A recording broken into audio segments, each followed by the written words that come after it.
फारस की रानी थी। यहाँ तक कि उसका पति राजा क्षयर्ष उसके रहस्य को नहीं जानता था। एस्तेर यहूदी थी।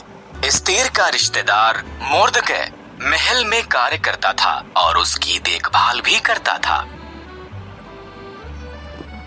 राजा क्षयर्ष के सलाहकार हामान ने एक बड़े इनाम को प्राप्त किया। वो बहुत घमंडी था।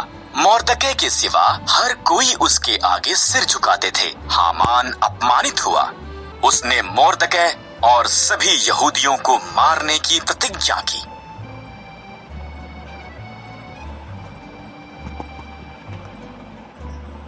हामान ने क्षयर्ष को बताया कि यहूदी खतरनाक थे और उन्हें मारना चाहिए। क्षयर्ष सहमत हो गया और उन्हें मारने की एक योजना बनाई। मोर्दकै डर गया था और रानी एस्तेर को ये संदेश भेजा।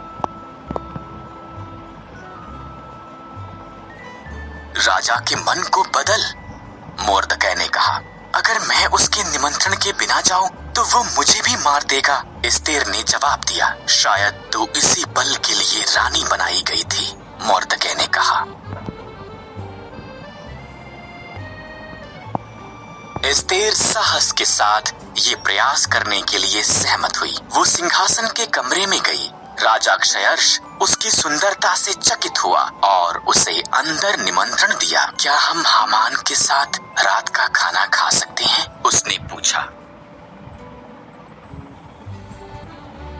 हामान उसके पिछले आंगन में एक बड़े खंभे का निर्माण कर रहा था। उसने इस पर मोर्दकै को मारने की योजना बनाई थी। तब राजा का निमंत्रण आया, इसलिए हामान रात के खाने के लिए महल में गया।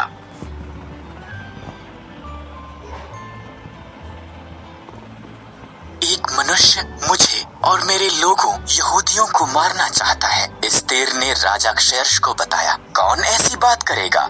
उसने पूछा। दुष्ट हामान, एस्तेर रोई। हामान, सिपाहियों, उसे मार दो।